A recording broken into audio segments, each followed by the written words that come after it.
Hello students, how are you? ठीक हो सब लोग? ओके। 35 चैप्टर में हम लोगों ने फुल फॉर्म्स, है ना, फुल फॉर्म्स पढ़े थे, है ना। इसकी आपको वीडियो नहीं आई थी, इसलिए थोड़ा सा इसके बारे में आपको बता रही हूँ। फुल फॉर्म्स वाला चैप्टर हमारा देखो ये वाला, है ना। अब इसमें देखो यहाँ पर साइड में दिया हुआ है, इसको आपको डिटेल में यहाँ पर लिखना है ना। फोर्थ में पढ़े होंगे ना आपने जीके में फुल फॉर्म्स वाला, लेकिन ये आपको फर्स्ट टाइम आया है, इसलिए देखो फर्स्ट नंबर है BBC, है ना। उसका मतलब उसका फुल फॉर्म्स होता है, फुल फॉर्म मतलब उसको शॉर्ट में लिखा है, उसका फुल फॉर्म है ना।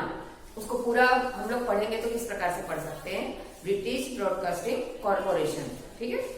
फिर RSVP है, उसमें आपको सिर्फ एक ही लिखना है, वो मैं आपको बता देती हूँ। देखो RSVP, इसमें सिर्फ इतना ही लिखना है, प्लीज रिप्लाई, है ना। जो फ्रेंच में बोलते हैं वो सब नहीं लिखना है ना। आपको स्पेलिंग लिखिए यहाँ पे, लेकिन वो सब नहीं लिखना है, सिर्फ इतना ही लिखना है, प्लीज रिप्लाई, ठीक है। VIP में होता है V से वेरी इंपॉर्टेंट, I से इंपॉर्टेंट, P से person, very important person. IST Indian standard time. फिर ये है, इसको बोलते हैं C है और इसमें ऑब्लिक है, उसके बाद O है, उसको बोलते हैं केयर ऑफ, ठीक है।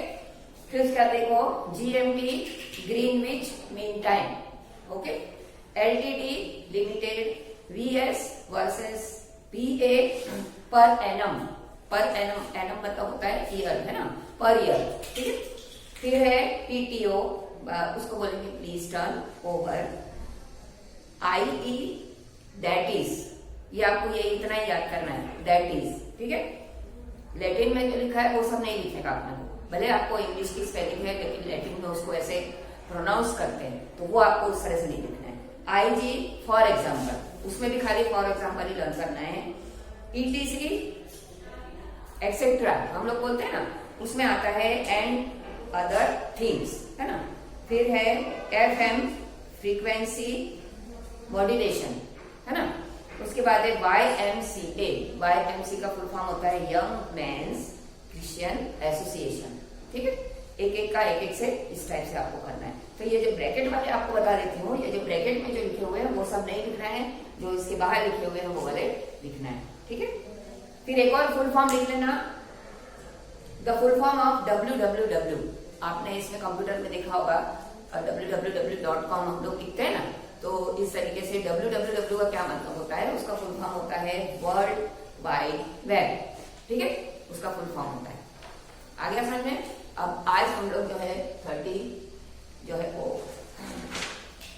36 चैप्टर करेंगे, जिसका है उसको फिल इन द ब्लैंक्स के रूप में आपको लर्न करना है, ठीक है। नो मोर, इसमें अंडरलाइन दी हुई नहीं है, लेकिन मैं आपको देखो इस तरीके से अंडरलाइन बताऊंगी कि कहाँ पर आपको करना है। फिलअप्स बना के लिखना है, बहुत बड़े बड़े आंसर्स दिए हुए हैं, लेकिन हम लोग सिर्फ फिलअप्स बना के लिखेंगे, ठीक है ना। स्पेलिंग मैंने इजी कर दिया यहाँ पर, तो उस हिसाब से सब लोग करेंगे।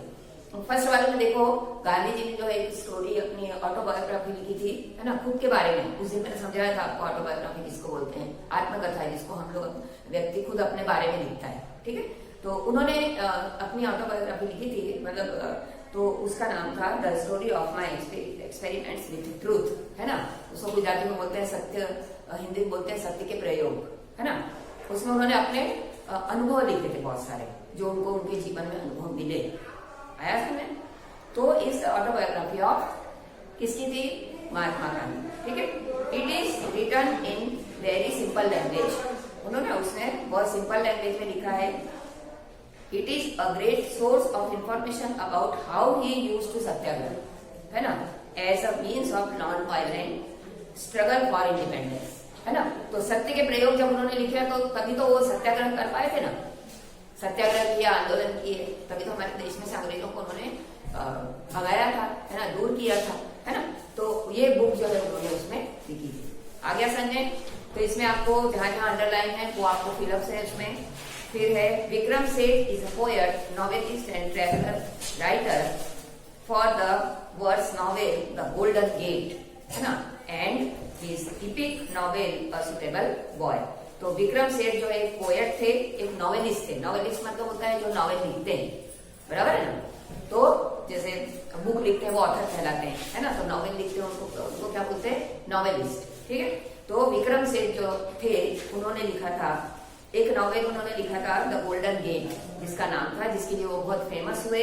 उसके बाद एक इपिक नॉवेल लिखा, मतलब बहुत बड़ा, इपिक का मीनिंग मैंने पिछली बार में समझा दिया आपको। तो वो नॉवेल लिखा था, उसका नाम था द सुटेबल बॉय, ठीक है। आ गया समझ में? तो आपको ये नाम याद करना है और उसके राइटर का नाम याद करना है, नॉवेलिस्ट का नाम याद करना है। वैसे वो पोएट थे, लेकिन वो नॉवेल भी लिखते थे और बुक्स भी बहुत सारी लिखी हैं, ठीक है। निबंध, कंपोजिशन जैसे ऐसे जैसे वैसे भी बहुत सारे लिखे। Third one, dash is one of the oldest language in the world. World की सबसे पुरानी लैंग्वेज है, उसको हम लोग कौन सी है, तमिल। तमिल सबसे पुरानी है, उसी से संस्कृत निकली है ना, है ना। और संस्कृत से जो है हिंदी और ये सब निकला है। फिर फोर्थ है the Ramayana, the dash is considered to be the first narrative poem in Sanskrit and Valmiki was the first poet. Ramayana जो है लिखी थी, किसने लिखी थी, वाल्मीकि ने लिखी थी। आपको सबको पता है ना, मेरी रामायण की जो बुक है वो किसने लिखी थी, आपने सीरियल्स में वाल्मीकि ऋषि देखे होंगे ना, रामायण सीरियल में, उन्होंने जो है संस्कृत में लिखी थी, बराबर, संस्कृत में लिखी थी। फिर बाद में सब भाषाओं में उसका ट्रांसलेशन हुआ था, ठीक है। तो रामायण जो है वो considered to be the first narrative poem. Poem लिखा है उसमें, छोटे छोटे दोहे, चौपाई, छंद वगैरह है उसके अंदर। तो कौन थे फर्स्ट पोएट, वाल्मीकि, ठीक है।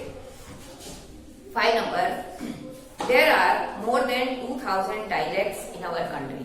बहुत सारी लैंग्वेजेस बोली जाती हैं। लैंग्वेज की बात में जातियां, मतलब ये है जो है बहुत सारी उससे जुड़ी हुई बहुत सारी भाषाएं हैं, उप भाषा जिसको बोलते हैं, डायलेक्ट्स, है ना।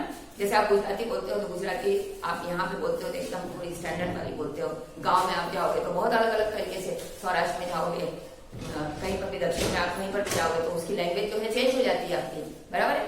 तो इस हिसाब से आपको उसको डायलेक्ट्स बोलते हैं। तो अलग अलग भाषाओं की जो उपभाषाएं होती हैं वो जो है बहुत सारी, लगभग मोर देन मतलब 2000 से ज्यादा, ठीक है। 6 नंबर, Julian Barnes got the Booker Prize in 2011 for his novel The Sense of an Ending. The Sense of an Ending एक बुक थी उनकी, उसको उनको बुकर प्राइज मिला था। मतलब सबसे अच्छी बुक थी उनकी जो फॉरेन में बहुत ज्यादा फेमस हुई। कौन से सन में, 2011 में, ठीक है। और वो कौन था, जूलियन बेंस। जूलियन बेंस में अंडरलाइन करना है और उन्होंने कौन सी बुक में मिला था उस पर अंडरलाइन करना है। 7 नंबर, dash road letters to Indira Gandhi from the jail. देखो आजादी के लिए जो जिन्होंने प्रयत्न किए तो उसमें हमारे यहाँ के नेताओं को जेल भी हुई थी, है ना, उसमें मैंने आपको समझाया था।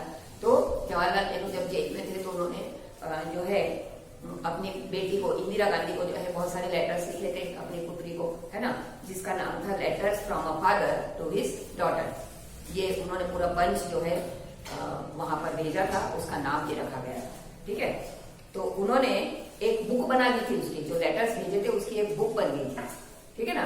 वो सब समझाते थे कि भाई तुमको क्या करना है क्या नहीं करना है ना। लेटर्स जो है वहां से अंग्रेज लोग होते थे वहां पे, तो वो सिर्फ मंथ में या 15 दिन में एक लेटर जो है उनके घर पर भिजवाया करते थे, बराबर है ना। तो वो लेटर्स जो उन्होंने लिखे थे उसकी एक बुक बनी, उसका नाम क्या रखा था, letters from a father to his daughter, ठीक है।